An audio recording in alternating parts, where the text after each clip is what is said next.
welcome to American Baker in Germany, where the ingredients are German and the baker's American. I'm Michelle, and today we are making a traditional Christmas pudding. Now, this is something that's very British, so it is not something I particularly grew up making or even seen making, so this is my first time.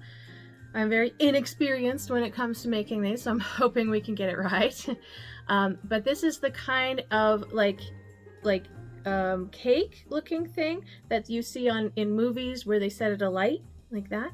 I'm really excited though. I've never had one before and I really would love to try it. So let's get started. Lots of ingredients today. We need 450 grams or 3 to 3.5 cups of mixed dried fruit. I cut up pieces of dried figs, dates, and apricots. 25 grams or about a half a cup of mixed candied fruit peel. 1 small apple, peel, cored, and finely chopped. 1 tablespoon orange zest. 2 tablespoons orange juice. Half a tablespoon lemon zest. 1 tablespoon lemon juice. A quarter cup or 65 milliliters of brandy or apple juice if you don't want to use alcohol. 55 grams or half a cup of flour. 1.5 teaspoons cinnamon. 1 teaspoon pumpkin spice or mixed spices. 110 grams or about a cup of beef lard or vegetable shortening. I am using shortening today. 110 grams or just under 2/3 cup of packed brown sugar. 110 grams or 1 cup of breadcrumbs. 25 grams or a quarter cup of chopped almonds. 2 eggs. This is quite the process. Begin by combining the dried fruit, candied fruit peel, apple, orange zest, orange juice, lemon zest, lemon juice, and brandy or apple juice. Mix together and allowed to marinate at least 2 hours or overnight.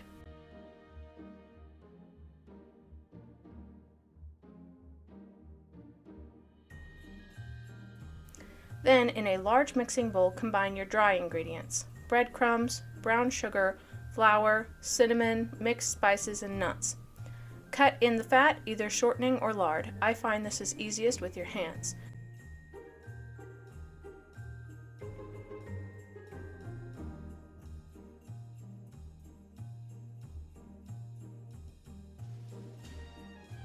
You should end up with a thick dough like this. Make sure to wash your hands between steps.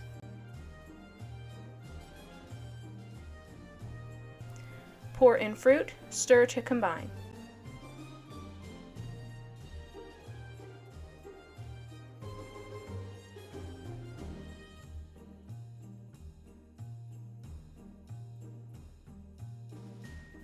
In a small bowl, beat the eggs, stir the eggs into the dough.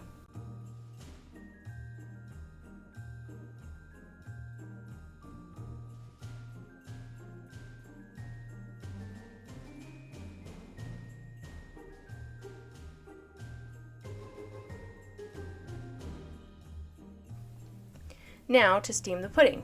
You will need a glass or ceramic bowl that holds around 2 liters of liquid. Butter the bowl generously.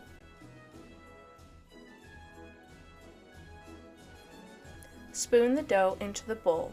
Press down with the back of the spoon.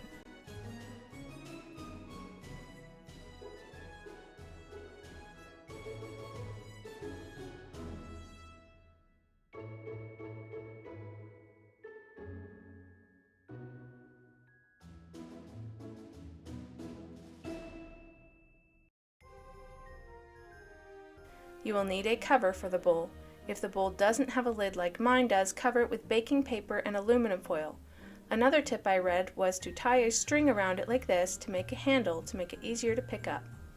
Then we are going to be steaming this, so set up a pot with about a liter of water in it. I used a metal strainer to go between the water and the pudding. You can also use a steamer inset if you have one, and place your covered pudding bowl into the steamer. Boil on medium-high for 7 hours. You will need to continually add more water to your pot whenever the water boils away. I had to add more water about every 45 minutes. Remove from the heat, allow to cool. This is the time to poke holes in the pudding and pour brandy over the top if you are using that. I am not, so there will be no lighting things on fire today.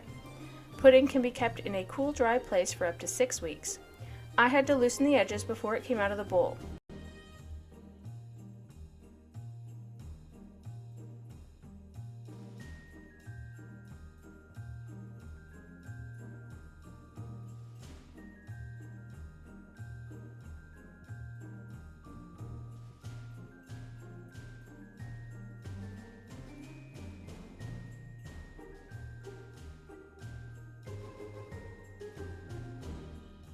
I even had to slightly pull up to make sure the seal was broken with the bottom. If you want to set the pudding alight, pour brandy over the top and light it.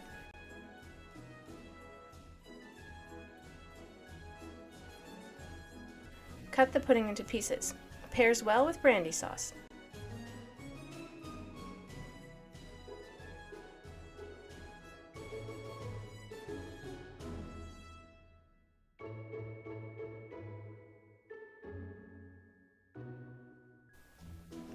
This pudding is soft and easy to eat. It's full of flavor with the fruit and spices.